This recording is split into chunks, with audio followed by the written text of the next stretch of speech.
Champions जो हम लाभ और हानि पढ़ रहे थे उसी में अगर डिस्काउंट को कंप्लीट नहीं करते ना, यानी बट्टे का जो चैप्टर अगर उसको कंप्लीट नहीं करेंगे तो हमारा लाभ और हानि है ना वो कंप्लीट नहीं हो पाएगा, क्योंकि इसके बिना लाभ और हानि प्रॉफिट एंड लॉस है वो अधूरा रहता है। और यहां से आपके पेपर में क्वेश्चंस बनते हैं, बस थोड़ा सा बदलाव होता है, बाकी सारी चीजें सेम है। ठीक है, बस थोड़ा सा बदलाव आपको देखने के लिए मिलेगा। डिस्काउंट का मतलब सिंपली भाषा में बोला जाए तो क्या होता है, छूट होता है। ठीक है, या इसको आप बट्टा बोल सकते हो, पेपर में आपको लिखा हुआ मिलेगा हिंदी में बट्टा। अब सबसे पहले देख लेते हैं इसको निकालते कैसे हैं। देखिए बट्टा क्या होता है, या बोल सकते हो कि छूट क्या होती है। छूट निकालने का आपका जो फॉर्मूला है वो होता है अंकित मूल्य माइनस में विक्रय मूल्य। अब देखिए समझाता हूं, ध्यान से सुनना। अंकित मूल्य माइनस में विक्रय मूल्य। अंकित मूल्य कौन सा होता है, मार्क प्राइस, जो लिखा हुआ होता है। ठीक है, जो लिखा हुआ होता है उसको बोलते हैं मार्क प्राइस। और विक्रय मूल्य क्या होता है, सेलिंग प्राइस, जिस पर बेचा जाता है। तो जो लिखा हुआ है उसमें से जो बेचा गया उसको घटा देंगे तो हमें पता चल जाएगा कि कितने की छूट दी गई। बात समझ रहे हो ना। मान लेते हैं कि अंकित मूल्य 100 रुपए है, वहां पर लिखा गया है कि 100 रुपए में इस वस्तु को बेचा जाना है। ठीक है, वो उसका अंकित मूल्य हो गया, मार्क प्राइस हो गया। लेकिन बेचा गया 80 रुपए में, तो अगर 100 में से 80 माइनस कर ले तो क्या हो गया, 20 आ गया। अब ये 20 क्या है कि 100 रुपए अंकित था लेकिन 80 में बेचा, इसका मतलब 20 की उसको छूट दी गई है, या डिस्काउंट दिया गया है, या बट्टा दिया गया है।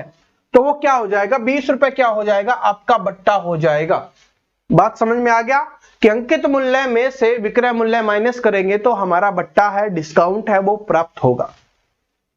अब बट्टा प्रतिशत निकालना जरूरी है, क्योंकि बट्टा ही नहीं पूछेगा, सिंपली प्रतिशत का ज्यादा यूज होता है तो प्रतिशत आपसे पूछेगा। तो बट्टा प्रतिशत, या आप लिख सकते हो कि डिस्काउंट प्रतिशत। ठीक है, डिस्काउंट परसेंटेज कैसे निकालते हैं, बट्टा यानी कि जो आपकी छूट दी गई उसको, बटे में आपको पता अंकित मूल्य है।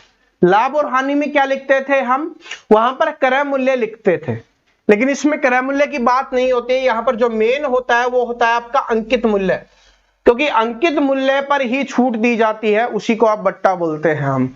ठीक है, तो ये आ जाएगा बट्टा गुना में 100 प्रतिशत के लिए, और बटे में क्या होता है अंकित मूल्य।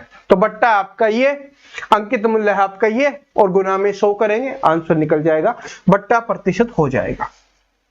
ठीक है, अभी थोड़ा बहुत अगर डाउट रहा है तो क्वेश्चंस में आपको समझ में आ जाएगा। चलो पहले क्वेश्चंस पे चलते हैं। क्वेश्चन देखिए, और ये मैंने आपको दिखा भी दिया कि ये क्वेश्चन है वो पेपर में पूछे जाते हैं, ताकि आपका ये डाउट नहीं रहे सर ये पेपर में आते हैं या नहीं आते हैं। बहुत सारे पेपर में पूछे जाते हैं, तो वो भी आपके डाउट क्लियर हो जाएंगे और आपके पेपर में भी पूछा जाएगा। देखिए क्या है कि कोई व्यक्ति सामान बेचते समय अंकित मूल्य पर 40% की छूट देता है। क्या बोला गया कि कोई व्यक्ति है जो अंकित मूल्य पर 40% की छूट देता है। तो अगर हम माने कि अंकित मूल्य है यानी जो मार्क प्राइस है, ठीक है, यानी कि जो आपका मार्क प्राइस है वो क्या है, 100 रुपए है, यानी कि अंकित मूल्य 100 रुपए है, उसमें 40 रुपए की छूट देता है, 40% की छूट दे रहा है, तो मतलब 100 पे 40 की छूट देता है, तो उसका सेलिंग प्राइस क्या हो जाएगा, कितने में बेचेगा, 60 में, क्योंकि 100 में से 40 की तो छूट उसने दे दी है। क्योंकि बोला गया है कि कोई व्यापारी सामान बेचते समय अंकित मूल्य पर 40% की छूट देता है, तो 100 पर 40% की छूट देगा, यानी 40 की छूट, तो बेचेगा कितने में, 60 में। ठीक है, यदि उसे 30% की हानि होती है, अब क्या हो रहा है, उसको 30% की हानि होती है, तो मैंने आपको बताया हुआ कि हानि होगी तो 100 में से माइनस करके लिखेंगे, और लाभ होगा तो 100 में से प्लस करके लिखेंगे। तो 100 है, उसमें से उसको 30% की हानि हो रही है, इसका मतलब वो कितने प्रतिशत में उस वस्तु को बेच रहा है, 70% में उस वस्तु को बेच रहा है। ये बात समझ में आ गई। तो यदि वह अंकित मूल्य पर बेचे तो क्या लाभ होगा, ये आपको बताना है। अंकित मूल्य कौन सा है, 100, और 60 पे बेच रहा है, तो क्या हो रहा है, उसको 30% की हानि, तो यानी कि 60 बराबर क्या हो रहा है, उसको 70 क्या ये बात समझ में आई? ये बात समझना बहुत जरूरी है, 60-70 में कंफ्यूज नहीं होना है। पहले बता रहा हूं कि 100 रुपए उसका क्या हो गया, अंकित मूल्य हो गया, उसमें 40% की छूट दी गई, तो वस्तु कितने में बेची गई? 60 रुपए में। लेकिन क्या बोला गया कि 60 रुपए में बेच तो दिया, लेकिन इससे क्या हो रहा है? 30% की हानि हो रही है। इसका मतलब वस्तु अपने मूल्य के कितने प्रतिशत में बेची गई है? 70% के। ठीक है, लागत मूल्य का कितना? 70% में वो बेची गई है। तो क्या हो जाएगा? 60 बराबर 70%, 1 बराबर हो जाएगा 70/60। हमें मान किसका निकालना है? हमें मान निकालना है कि अगर वो अंकित मूल्य पर बेचेगा, अंकित मूल्य कितना आपका? 100, तो 100 का मान निकालेंगे तो गुना में क्या कर देंगे? यहां पर 100 कर देंगे। 20 3 60, 20 5 100, गुना कर लेते हैं, कितना आ गया? 350/3। क्या आ जाएगा? 3 एकम 3, 3 एकम 3 2, 3 6 18 और 2/3, इतना प्रतिशत। बात समझ में आई? 100 से ज्यादा लाभ, 100 से कम हानि। 100 से कितना ज्यादा है? 16 सही 2/3, तो उतने का ही क्या हो जाएगा? लाभ हो जाएगा। तो आपसे यही पूछा गया था कि लाभ प्रतिशत ज्ञात करो, तो लाभ प्रतिशत हो जाएगा उसका 16 सही 2/3। इस बात को दिमाग में बिठा लेना, क्योंकि पहला क्वेश्चन इंपॉर्टेंट होता है। अगर उसको अच्छे से समझ लिया तो आगे आने वाले क्वेश्चंस भी आपके लिए बहुत ज्यादा आसान बन जाएंगे। ठीक है, तो फिर से देख लो कि अंकित मूल्य 100 रुपए था, 40% की छूट दी गई, तो मतलब कितने में बेचा गया? 60 में। लेकिन क्या बोला गया कि 60 में बेचने पर उसको 30% की हानि हो रही है। तो इसका मतलब क्या है? 30% की हानि हो रही है, तो कितने प्रतिशत में बेच रहा है? 70% में। तो जो 60 रुपए वो किसके बराबर हो गए? 70 रुपए के बराबर हो गए, 70% के बराबर हो गए। अब हमें निकालना क्या है? हमें निकालना है कि अंकित मूल्य पर बेचेगा तो कितने का लाभ होगा। तो 60 बराबर 70 है, 1 बराबर 70/60। हमें अंकित मूल्य 100 है, तो 100 का मान निकालना है, तो गुना में करेंगे तो कितना आ जाएगा? 116 सही 2/3। अब 100 से ज्यादा है तो लाभ होगा, तो कितने का लाभ? 100 से कितना ज्यादा है? 16 से 2/3 ज्यादा है, तो उतने का ही क्या हो जाएगा? आपका लाभ हो जाएगा। आशा करता हूं अब आपके दिमाग में अच्छी तरीके से बैठ गया होगा। अगले क्वेश्चन से और चीजें आपकी क्लियर होती हुई चलेंगी, टेंशन मत लेना। ठीक है, मैथ सिखाने की गारंटी मेरी है, बस सीखने की आपकी है। अगर आपको देख सकते हो बहुत सारे एग्जाम में पूछा गया लगातार। और एक अच्छा क्वेश्चन है, क्या है कि रहीम ने एक टीवी उसके सूचीगत मूल्य से 20% छूट पर खरीदा। बात समझ रहे हो? क्वेश्चंस को ध्यान से पढ़ना, क्योंकि इन क्वेश्चंस को पढ़ते ही आपका वहीं पे सॉल्यूशन निकल जाता है कि रहीम ने एक टीवी सूचीगत मूल्य मतलब जो लिखा हुआ है, सूची का मतलब जो लिखा हुआ है, उस मूल्य से 20% छूट पर खरीदा। तो मान लेते हैं कि अगर 100 रुपए था सूचीगत मूल्य, या बोल सकते हो मार्क प्राइस है, वो 100 था, तो 20% की छूट मतलब 20 रुपए की छूट में, तो कितने में खरीदा उसने? 80 में खरीदा, क्योंकि 20 की छूट मिली है ना, 20% की छूट मिल रही है, तो कितने में खरीदा है? 80 में खरीदा है। यदि उसने वह 25% की छूट पर खरीदा होता, अब क्या बोल रहा है कि 20 की छूट पर खरीदा, वो तो ठीक बात है, लेकिन उसने 25% की छूट पर खरीदा होता, तो 25% की छूट पे खरीदा होता तो कितने में खरीदता? वो उसको 75 में खरीदता। बात समझ में आ गई? तो उसमें उसने 500 रुपए और बचा लिए होते। तो अगर 25% छूट में खरीदा होता तो 500 रुपए और बचा लिए होते। तो यहां पर 80 में खरीदा, 75 में, कितने का अंतर आ रहा है? 5% का। और ये 5% बराबर कितना दिया गया? 500। यही तो बोला है कि 5% रुपए बचाए हैं, और वो किसके बराबर हो गए? आपके 500 रुपए के। क्योंकि बोला गया है ना कि 20 के बजाय अगर 25 में खरीदा होता तो 500 रुपए और बचा लिए होते। तो और बचाने का मतलब है कि 80% की जगह 75% में खरीदा होता, तो 5% और कम में खरीदा होता, तो 500 रुपए बचा लिए होते। तो 5% बराबर हो गया आपका 500, 1% बराबर क्या हो जाएगा? आपका 100। अब 16 हो गया। अब आपसे जो भी पूछेगा आप निकाल दोगे। तदनुसार रहीम ने यह टीवी कितने में खरीदा था? अब ये आपको बताना, यहां पर कंफ्यूज मत होना। अब सोच रहे होगे कि सर 1% का मान आ गया 100, तो 100 का मान निकाल देंगे तो कितना हो जाएगा? आपका 10,000 हो जाएगा, और 10,000 रुपए ही हमारा आंसर हो जाएगा। नहीं, क्योंकि अगर ये पूछे कि उस टीवी का अंकित मूल्य कितना होगा, तब हम ये निकालेंगे मार्क प्राइस। अंकित मूल्य पूछेगा तब इसका मान निकालेंगे, लेकिन हमसे ये नहीं पूछा गया। हमसे पूछा गया कि रहीम ने यह टीवी कितने में खरीदा था। तो रहीम ने टीवी तो 80 में खरीदा था ना, बोला गया था ना कि रवीन ने 20% छूट पर खरीदा, तो खरीदा कितने पे था, 80 में खरीदा था। तो 1% बराबर 100 है, तो 80% बराबर क्या हो जाएगा आपका 8,000 रुपए। क्या यह बात क्लियर हो गई? ऑप्शन नंबर 4 यहां पे करेक्ट आंसर हो जाएगा। इसमें आपको कोई भी गलती नहीं करनी है। अगर गलती छोटी सी हो जाएगी, क्वेश्चंस गलत हो जाएगा। बोला जाता है ना कि मुझे क्वेश्चंस आता था लेकिन पता नहीं क्यों गलत हो गया, वो इसी तरीके से होता है। ठीक है, हमें आते हुए भी अगर हम गलत कर देते हैं, वो हमारी सबसे बड़ी बेवकूफी होती है। लास्ट वाली लाइन को आपको अच्छे से जरूर पढ़ना है कि उसमें पूछा क्या गया है। ठीक है, अगर ये पता चल जाएगा हमें कि पूछा क्या गया है, तो हम आसानी से निकाल सकते हैं, क्योंकि हमें पता है कि अंकित मूल्य कौन सा है, खरीदा गया मूल्य कौन सा है, 25% छूट वाला मूल्य कौन सा है, तो आप आसानी से निकाल सकते हो, क्योंकि पता है कि ये 100% है, ये 80% है, ये 75% है। तो मान किसका निकालना था, 80 का। तो 8,000 रुपए आपका क्या हो गया, आंसर हो गया। ठीक है, चलो अब अगले क्वेश्चन पे चलते हैं। अगला क्वेश्चन देखिए क्या है कि एक पुस्तक के अंकित मूल्य में, कुछ जीडी वाले स्टूडेंट बोलते हैं ना सर जीडी में नहीं पूछा जाता, देख सकते हो जीडी में भी आपके पूछा जाता है ये क्वेश्चन। ठीक है, तो एक पुस्तक के अंकित मूल्य पर 16% की छूट से एक आदमी 80 रुपए की लागत वाला एक पेन खरीद सकता है, तो पुस्तक के लिए उसने कितने का भुगतान किया। अब देखिए क्वेश्चन को ध्यान से पढ़ोगे तभी समझ में आएगा, बस समझ लोगे आंसर निकल जाएगा, बिना पेन के भी कर सकते हो, इतना आसान है, लेकिन समझना बहुत इंपॉर्टेंट है। ठीक है, इस दिमाग को थोड़ा सा चलाओगे तो हो जाएगा।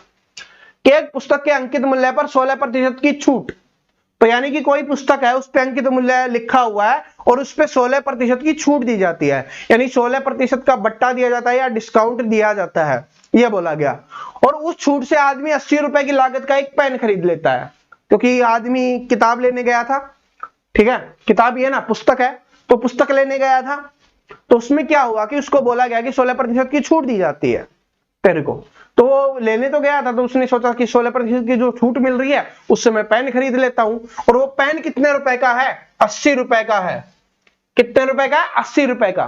वो किसके बराबर है, छूट के बराबर है। यही तो बोला गया है कि एक पुस्तक के अंकित मूल्य पर 16% छूट से एक आदमी 80 रुपए की लागत वाला, एक जितने की छूट मिल रही है ना उससे 80 रुपए की लागत वाला पेन खरीद लेता है। तो छूट कितने की मिल रही है, 16% की। 16% बराबर क्या हो गया, 80 रुपए। 1% बराबर क्या हो जाएगा, 5 रुपए। हमें मान किसका निकालना है, तो पुस्तक के लिए उसने कितने का भुगतान किया, यह आपको बताना है। क्या करना है कि पुस्तक के लिए उसने कितने का भुगतान किया।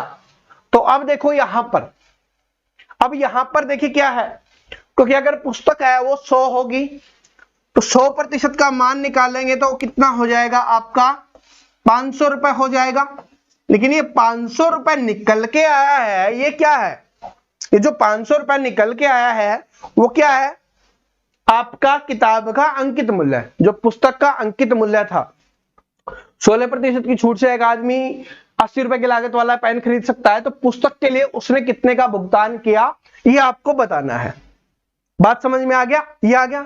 लेकिन ये अंकित मूल्य है, लेकिन क्या बोला, पुस्तक के लिए, पुस्तक के लिए कितना करेगा, 80 रुपए का पेन खरीदा 500 में से, क्योंकि जितने की छूट मिल रही थी। या आप ऐसे भी कर सकते हो, इसमें 16% कम कर लो, 100% था उसमें 16% की उसको क्या मिल गई, छूट मिल गई, तो कितना आ जाएगा, ये 84%।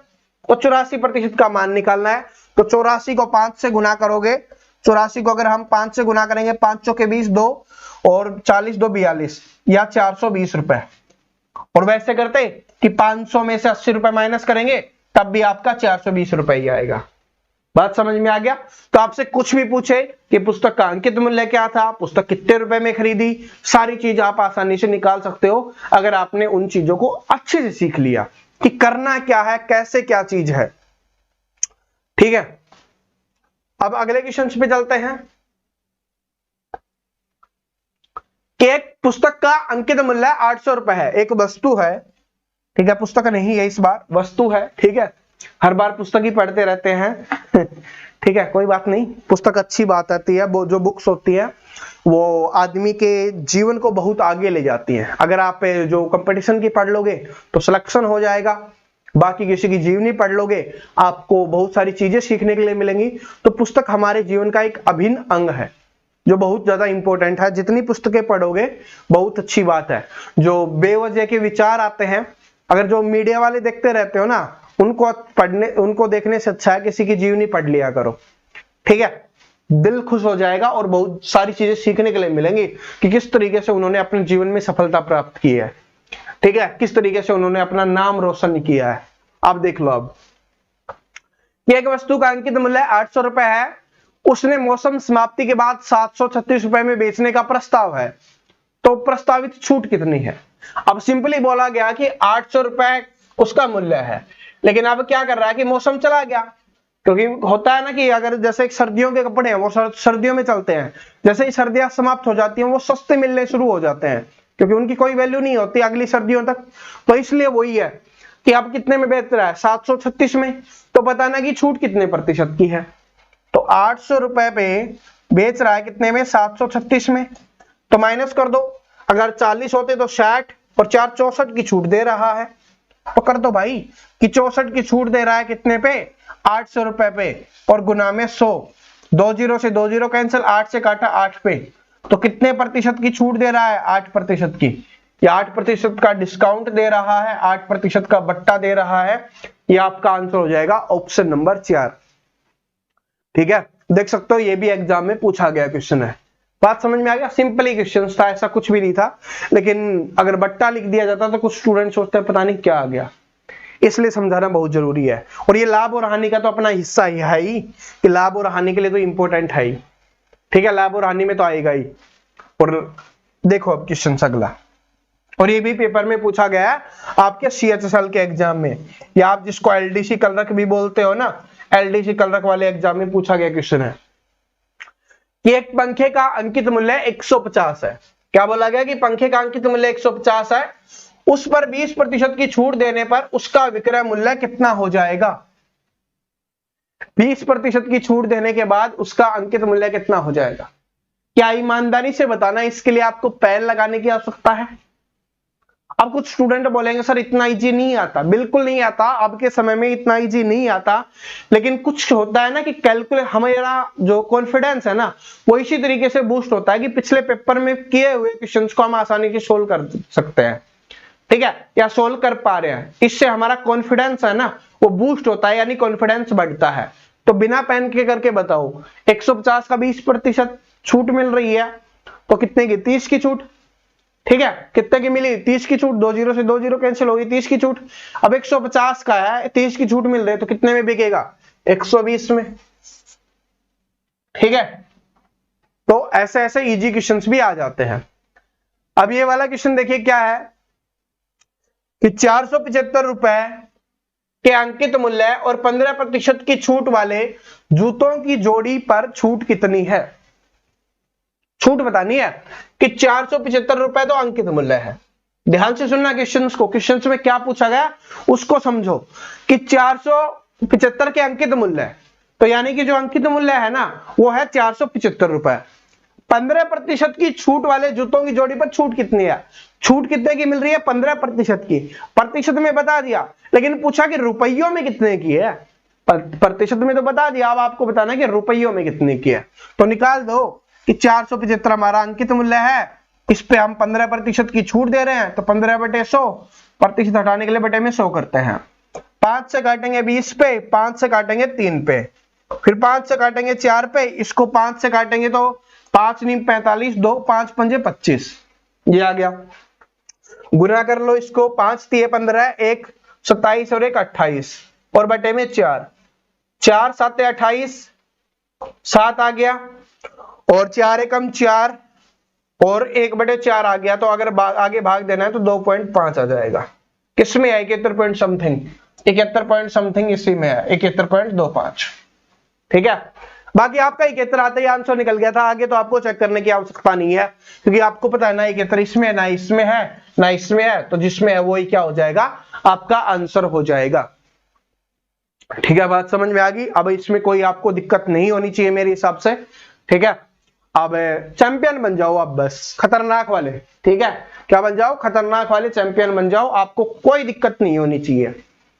बात समझ में आई कि नहीं आई? सिंपली था कि 475 अंकित मूल्य, उसका 15% छूट निकालना है, प्रतिशत भी दिया गया और अंकित मूल्य भी दिया गया, तो 15% तो निकालना है।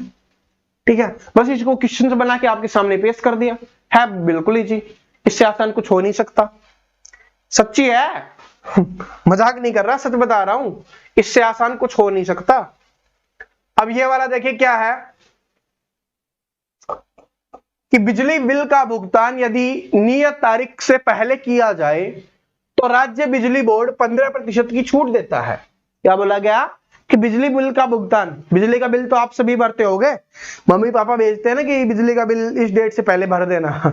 ठीक है, और वो बात अलग है, हम लास्ट डेट को जाते हैं, तो वही है कि बिजली का बिल है पहले भर दोगे तो 15% की छूट दी जाएगी, ये बोला गया है। और एक व्यक्ति है वो 54 रुपए की छूट मिलती है, तो उसका बिजली का बिल कितना था ये आपको बताना है, क्योंकि सभी का बिजली का बिल अलग होता है।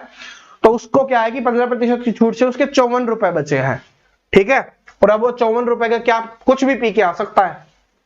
ठीक है, क्योंकि भरने जाते हैं तो फिर जूस वगैरह पी के ही आते हैं, आपको पता ही है। तो चलो कर दो, 15% की छूट मिल रही है, जो किसके बराबर है, 54 के बराबर है। अब बिजली का बिल कितना होगा, 100%, तो 1% बराबर क्या हो जाएगा, इसके बटे में 15। 100% का मान निकालना है तो गुना में 100 कर दो, 5 से काटेंगे 3 पे, 5 से काटेंगे तो 20 पे। ठीक है, अब ये 3 से कट रहा है, 3 से काटेंगे तो 3 एकम 3 और 3 18 3 54 होता है ना, तो कितना आ गया, 18 2 36, 360 रुपए। तो उसका बिजली का बिल कितना है, 360 रुपए है। ठीक है, बड़ा कम है। ठीक है, हरियाणा राजस्थान वालों को तो पता होगा कि बहुत अच्छा बिल आता है, पहले तो इतना ही आता था, लेकिन अब तो बहुत पता नहीं कितने हजारों में आता है। ठीक है, अपना बिल बढ़ गया भाई, भरते हैं बिल। ठीक है, और बिजली चोरी नहीं करनी चाहिए, क्योंकि यार एक छोटी सी चीज की सोचते हो कि बिजली चोरी करके 100-200 रुपए बचा के अपने आप को, ये मत समझना। मेहनत करेंगे, बिजली का बिल भरेंगे। ठीक है, बिजली का बिल हम भरेंगे। वो एक आशीष चंचलानी का डायलॉग है ना कि बिजली का बिल तेरा बाप भरेगा, तो बाप नहीं, हम खुद भरेंगे, हमारी मेहनत से भरेंगे। कितने कामयाब बनेंगे, जॉब लेंगे और फिर बिजली का बिल भी हम भरेंगे। ठीक है, और बाकी सभी के बिल तो भरने ही है। ठीक है, चलो ये देखो कि एक दुकानदार एक वस्तु की कीमत उसकी वास्तविक लागत से 30% अधिक नियत करता है। नियत का मतलब होता है लिखता है। तो एक दुकानदार है और उसकी कीमत से क्या कर रहा है, 30% अधिक लिखता है। तो अगर उसकी लागत है तो 100 रुपए की लागत है उसकी, या बोल सकते हो उसका कॉस्ट प्राइस है, या आप यहां पर लिख लेते हैं ना cost price, selling cost price हो गया कितना, 100 रुपए। 30% अधिक अंकित करता है तो कितना अंकित करेगा, 130, जो क्या हो जाएगा उसका मार्क प्राइस हो जाएगा, या हम जिसको अंकित मूल्य बोलते हैं, हमारा अंकित मूल्य हो जाएगा 130 रुपए। यदि वह अंकित मूल्य पर 10% की छूट पर बेचता है, अब अंकित मूल्य पर 10% की छूट दे रहा है, तो अंकित मूल्य ये है, इस पे 10% की छूट देगा, तो 130 का 10% कितना होगा, 13 रुपए। तो 13 रुपए की यहां पर छूट देगा, तो इसमें 13 माइनस कर लो, तो कितना हो जाएगा, 117 रुपए। 117 रुपए में बेच रहा है, तो उसका लाभ प्रतिशत कितना होगा। अब 100 में किसी वस्तु को खरीदा, 117 में बेचा, तो कितने का लाभ, 17 रुपए का लाभ। और 100 पे पूछा है, क्योंकि कॉस्ट प्राइस क्या 100 है, तो 100 का 17% कितना होगा, 17 ही हो जाएगा, मतलब 17 रुपए कितना हो जाएगा, 17% हो जाएगा। ठीक है, या करना चाहो कर सकते हो, जिसको नहीं समझ में आया 17 बटे में क्या है आपका सीपी लिखेंगे और गुना में प्रतिशत के लिए 100 लिखेंगे। 100 से 100 कट गया, कितना आ गया, 17%। सिंपली। आगे देखिए क्या है आपका कि रमेश अपनी वस्तुओं पर लागत मूल्य से 30% अधिक अंकित करता है। ध्यान से सुनना, क्या बोला गया कि रमेश है वो अपनी वस्तुओं पर लागत मूल्य से 30% अधिक अंकित करता है। ठीक है, अब वही पहले वाला ही नहीं है, क्वेश्चन से बदल गया है। एएसआई के एग्जाम में पूछा गया क्वेश्चन है कि रमेश अपनी वस्तुओं पर लागत मूल्य से 30% अधिक अंकित करता है। जैसे अभी क्या वो कर देंगे कि कॉस्ट प्राइस हो गया कितना 100, और जिसका मार्क प्राइस है वो 30% अधिक अंकित करता है, तो कितना अंकित करेगा 130 अंकित करेगा। यदि वह वस्तुओं को 15% छूट देने के बाद 910 रुपए में बेच देता है, अब छूट कितने की दे रहा है 15% की, तो इसका 15% कितना हो जाएगा 130 का 15% निकालो। 130 का हमें क्या निकालना है, पहले 15% निकालना है, ताकि तभी तो पता चलेगा कि कितने की छूट दे रहा है। 0 से 0 कैंसिल, 5 दूनी 10, 5 तिये 15, 13 ती 39/2, या इसको क्या लिख सकते हैं 19.5, यानी कि कितने की छूट दे रहा है 19.5 रुपए की वो छूट दे रहा है। तो इसमें से 19.5 रुपए घटा दें तो कितना हो जाएगा 110.2, 110.5 सॉरी, क्या हो जाएगा 110.5। ठीक है, आगे देखिए क्या बोला, तो छूट देने के बाद उसे 910 रुपए में बेचता है, तो लागत मूल्य ज्ञात करें। अब छूट दे दी तो अब कितने में बेच रहा है 110.5 में, और ये किसके बराबर है 910 रुपए के बराबर है। तो हमें बताना क्या है, हमें बताना लागत मूल्य। लागत मूल्य क्या है 100, तो बस 110 का मान दिया गया, 100 का मान निकाल दो। तो चलो निकाल देंगे, कोई दिक्कत नहीं है हमें, कि 110.5 बराबर कितना है आपका 910 रुपए, एक बराबर हो जाएगा 110.5, और दशमलव हटाने के लिए ऊपर 10 से गुना कर देंगे। मान किसका निकालना है 100 का, तो गुना में 100 और कर देंगे। ठीक है, अब इसको काटना है, बस इसमें कुछ नहीं है, कैलकुलेशन है, और कैलकुलेशन से ही आपका आंसर है वो आसानी से निकल जाएगा। बस हमें क्या करना है, अब इसकी कैलकुलेशन करनी है और हमारा आंसर निकलेगा आसानी से। तो कैलकुलेशन कर दो, 5 से कट रहा है तो सबसे पहले 5 दूनी 10, थोड़ा छोटा कर लेते हैं ना, 5 दूनी 10, 1 5 दूनी 10 और 5 एकम 5। ठीक है, ये कट गया।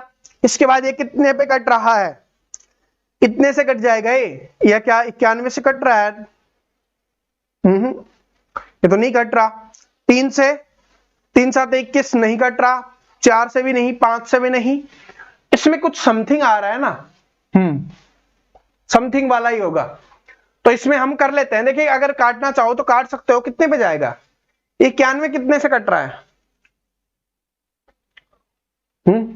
13 7 91, 13 7 91 होता है, और ये 13 से कट रहा है, 13 यहां से आगे और 9, 13 7 91 कट रहा है, तो 13 7 91 हो गया। इसको काटेंगे तो 13 एकम 13 और 13 7 91, 17 से कट गया ये। अभी किसी से नहीं कट रहा तो कर दो, ऊपर कितना आ गया 7 दूनी 14 और गुना में 100 1400, और बटे में कितना आ गया 17 आ गया। ठीक है, अब इसको भाग देंगे, हमारा आंसर निकल के आ जाएगा। ठीक है, अब कितने आएगा, अभी भाग देना ही पड़ेगा पूरा। ठीक है, आप कैलकुलेशन कर लेना, आप कैलकुलेशन करते ही आ जाएगा, मुझे भाग देने से अपना टाइम वेस्ट करने का कोई फायदा नहीं है। कैलकुलेशन किया और आपका आंसर निकल जाएगा, और बोलोगे तो कर देंगे, वरना फिर बोलोगे कि सर जी आपने किया नहीं। ठीक है, आप कैलकुलेशन से आप ही भाग गए तो हम कैसे रुक सकते हैं। ठीक है, फिर तो हमें भी डर लगेगा, तो कोई बात नहीं, हम कर देते हैं। 17 पंजे 85 होता है, और 7 से जाएंगे तो 17 7 से 8 पे जाएगा, क्योंकि 7 तो है नहीं इनमें। देखो सबसे पहले देखो, पता है कैसे करना है, कि अगर 5 से 4 से 3 से करने की आवश्यकता नहीं है। ऑप्शन में देखो स्टार्टिंग में 8 है और 7 है, तो या तो 7 से करो या 8 से करो। तो 8 से करके देखते हैं, क्योंकि 8 में ज्यादा है, तो 8 से करेंगे तो 8 7 56, 5 और 8 5 13 जा रहा है, तो 8 से ही जाएगा। तो इसका मतलब ये तो आंसर नहीं हो सकता, पहले तो 8 आ गया, तो 8 से करोगे तो कितना आ गया यहां से 8 7 56 और 5 और 8 5 13, 136 माइनस कर लो तो कितना बच गया 40 बच गया। 40 बच गया तो फिर कितने पे जाएगा, 40 बच गया तो फिर कितने पे भाग जाएगा इसका। ठीक है, 40 बच गया तो कितने में जाएगा 17 दूनी 34, 2 पे जाएगा। इसमें है, इसमें नहीं है, इसमें नहीं है, तो यही आपका क्या हो जाएगा आंसर हो जाएगा। यहां पर हमने कोई मिस्टेक जरूर की है, 1 0 और है ना, 1 0 और आएगी। क्योंकि 3 0 है ना, 3 0 है। ठीक है, 8 2 आ गया, 8 2 के बाद यही आ जाएगा। ठीक है, अब पता कैसे चला कि मैंने मिस्टेक कर दिया? क्योंकि पता है कि 17 को 1400 से भाग देंगे तो 1400 को 17 से भाग देंगे, इनमें से कुछ नहीं आने वाला। क्योंकि अगर क्या है कि ये तो बहुत छोटा बन गया ना, तो इसलिए पता चल गया। चलो छोड़ो, उसको आंसर निकल गया, बस कैलकुलेशन वाला था, समझना था, समझ गए आप। बातों को छोड़ो, बहुत मजाक हो गया, बहुत सारी चीजें हो गई। बस अब एक चीज यहां से देखो, चलो इस क्वेश्चन पे डिस्कस करते हैं। अब पेपर क्या होने लगा है, पेपर में देखिए एसआई के एग्जाम का लेवल क्या क्वेश्चन था, तो मतलब कि अच्छा था। लेकिन अच्छा कैसे बना? अच्छा क्वेश्चन से नहीं था कि क्वेश्चन अच्छा था, क्वेश्चन तो बिल्कुल बेसिक था जैसे हम पहले कर रहे थे, लेकिन इसमें कैलकुलेशन आ गया, 17 का पहाड़ा आ गया। अब आपको पता है कि 17 का पहाड़ा है ना, बहुत कम स्टूडेंट को याद रहता है। ठीक है, बहुत कम स्टूडेंट इसको अच्छे से कर पाते हैं। ठीक है, तो इसलिए कैलकुलेशन पे ध्यान देना बहुत जरूरी है, कैलकुलेशन पे जरूर ध्यान दो आप। अगला क्वेश्चन देखिए अपना, क्या ये वाला ही है? हाँ, क्या है कि एक टीवी सेट के मूल कीमत 6000 रुपए है। देखिए क्या बोला गया कि एक टीवी सेट है, उसकी मूल कीमत कितने दी गई है? 6000 रुपए दी गई है। यदि उस कीमत पर 20% की छूट दी जाती है और फिर सेवा सुविधा के रूप में 10% की राशि बढ़ा दी जाती है, तो दुकानदार उस टीवी की कीमत क्या लेगा? अब देखो क्या है कि टीवी की कीमत 6000 रुपए है, तो क्या होगा? 6000 रुपए है, लेकिन बोला गया कि मैं आपको 20% की छूट दे रहा हूं, तो इसका 20% कितना हो जाएगा? 1200 रुपए हो जाएगा। तो 1200 रुपए की वो क्या दे रहा है? छूट दे रहा है, तो 4800 रुपए में उसको बेचेगा। ठीक है, यानी 1200 रुपए की वो छूट दे रहा है, तो कितने में बेचेगा? 4800 रुपए में बेचेगा। ठीक है, लेकिन वो सेवा सुविधा के रूप में 10% की राशि बढ़ा दी जाती है। अब क्या कर रहा है कि 10% की राशि बढ़ा रहा है, तो 480 की तो उसको छूट देने के बाद पड़ गई, लेकिन उसको बोला गया कि सेवा सुविधा के रूप में आपको क्या देना पड़ेगा? 10% देना पड़ेगा। तो इसका 10% कितना हो जाएगा? 480। तो यानी कि उसको 480 रुपए देने पड़ेंगे, तो कितना हो जाएगा? 5280 रुपए। तो यही तो पूछा है कि दुकानदार उस टीवी की कीमत क्या लेगा? उस टीवी की कीमत लेगा 5280 रुपए। तो ऑप्शन नंबर 2 यहां पे आपका करेक्ट आंसर हो जाएगा कि जो दुकानदार है वो कितने रुपए लेने वाला है? 5280 रुपए है, उससे लेने वाला है। ठीक है, कि 6000 रुपए था, 20% की छूट यानी 1200 की छूट दी गई, 4800 में बेचनी थी, लेकिन उसको बोला गया कि सेवा सुविधा के रूप में आपको 10% देना पड़ेगा, तो वो फिर 480 रुपए दिए, तो 5280 रुपए में उसको बेच दिया गया। अब नहीं समझ में आया तो आपको बता देता हूं, अगर आप कभी मंडी में सामान लेने जाते हो ना, सब्जी वगैरह लेने गए होगे कभी ब्याह शादी के टाइम पे, तो वहां पर मंडी में क्या होता है कि जो सब्जी का रेट है वो तो लिया ही जाता है, लेकिन वहां पर कुछ और लिया जाता है जिसको सिंपली भाषा में आड़त बोला जाता है। ठीक है, तो इसी तरीके से यहां पर भी लिया गया है। ठीक है, तो हमारी मंडी में तो आड़त ही बोलते हैं, आसपास की मंडी में भी। ठीक है, और बाकी पता नहीं है, आपके वहां पर अलग बोलते होंगे। तो जो रुपए है सब्जी के, उसके अलावा लिया जाता है, किलो के हिसाब से, अठन्नी 1 रुपए, इस तरीके से लिया जाता है, वो हर जगह का अलग अलग होता है। ठीक है, तो अब ये देखो कि एक पुस्तक विक्रेता ने बेची गई पुस्तक पर 15% की छूट दी। क्या कि एक पुस्तक विक्रेता है, उसने पुस्तक बेच दी, लेकिन उसने क्या किया था कि 15% की छूट पर उस पुस्तक को बेचा था। सुनील ने 1500 रुपए की पुस्तकें खरीदी, तो पुस्तक विक्रेता को कितनी राशि का भुगतान करना होगा? 1500 रुपए की वो क्या कर रहा है? पुस्तकें खरीद रहा है, तो कितने का भुगतान करना पड़ेगा? अब 15% का वो छूट दे रहा है, तो 1500 का 15% कितना हो जाएगा? 225 रुपए। 1500 का 15% कितना हो जाएगा? 225 रुपए हो जाएगा। 225 रुपए की वो छूट दे रहा है, तो 1500 में से 225 क्या कर लेंगे हम? माइनस कर लेंगे, तो कितना आ जाएगा? 1275 रुपए। और देख सकते हो सीजीएल में पूछा गया क्वेश्चन है, ऐसा नहीं सिंपल ही है कि कोई भी उठा लिया। तो इसलिए पेपर में क्या होता है मैं आपको बता देता हूं, मैथ के लिए ही। पेपर में होता है 30, 40 और 30। 30% बिल्कुल इजी क्वेश्चन आते हैं, 40% मॉडरेट लेवल के आते हैं और 30% अच्छे लेवल के क्वेश्चन आते हैं। इनको हर कोई कर लेता है, इनको थोड़ी बहुत जिसने पढ़ाई की होती है वो कर लेता है, और इनको वो करता है जिसने बहुत अच्छे से मेहनत की होती है। तो ये वाला क्वेश्चन ये वाला था, ठीक है, समझ में आ गया? तो ऐसे ही है। अब देखिए क्या है कि किसी व्यक्ति ने एक घड़ी 10% की छूट पर खरीदी। क्या है कि किसी व्यक्ति ने एक घड़ी 10% की छूट पर खरीदी।